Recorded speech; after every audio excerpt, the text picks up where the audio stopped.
Una nga, kamungan niya din ni karon, pray the rosary every day. Hail Mary. Grabe kayo na. Kaya ba mo inig rosaryo na mo? Na-possess dere? Inig sa among deliverance room, mag-rosaryo me? Hail Mary, full of grace. Ang mga demonyo magsapong sila dungan. Palihog, maluoy ka na mo, Darwin. Ay nanataw ka ng bayhana na.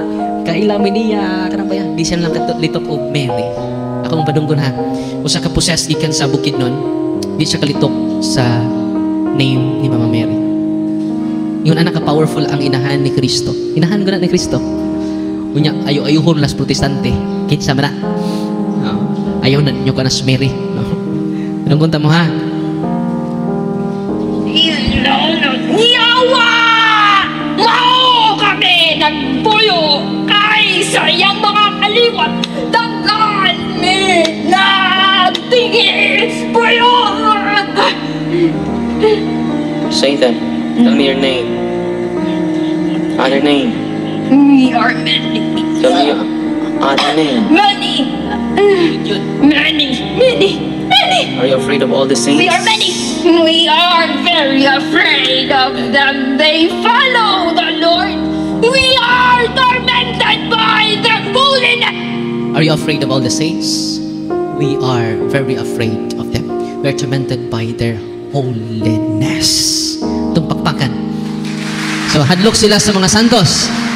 Sunod ako pangutan na, hadlok bubud sila ni Mama Mary, ang reyna sa mga santos.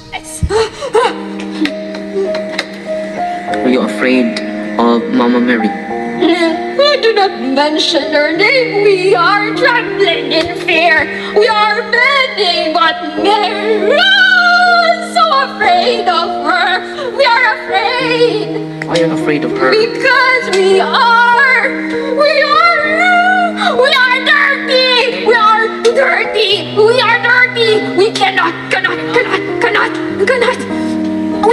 We cannot live in her presence. We cannot live in her presence. She's too pure. Itong pakpakan si Mama Mary.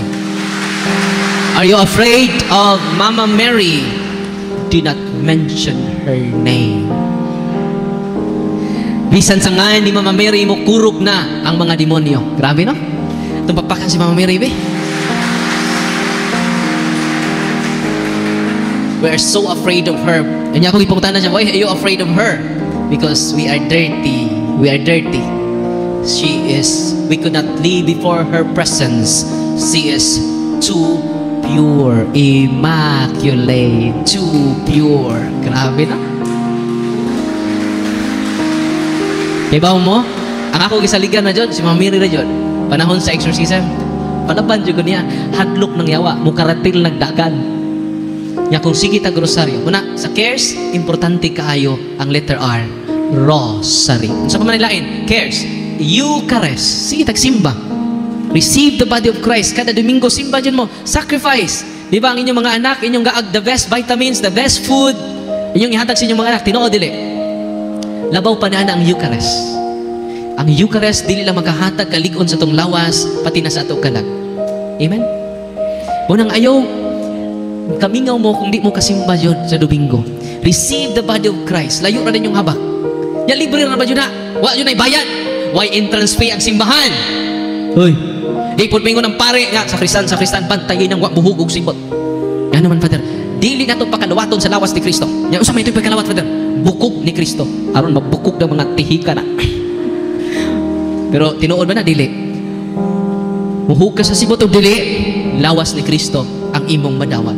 Layo na ng mga sacramentals ninyo. Layo na ng mga sacramentals na to. The source of grace. Ang tinugdan sa grasya. Ang inyong madawat. Kung pisal mo makadawat mo grasya, simba ninyo, labaw pa sa grasya ang inyong madawat. Tinugdan sa grasya. Munang kada Domingo unta, mapuno unta ito simbahan. Kay naadinhi ang tinugdan sa grasya. Ang pan nga gikan sa langit. Ako ang panagikan sa langit. Huwag ang panya akong ihatag kaninyo. Mao ang akong unod.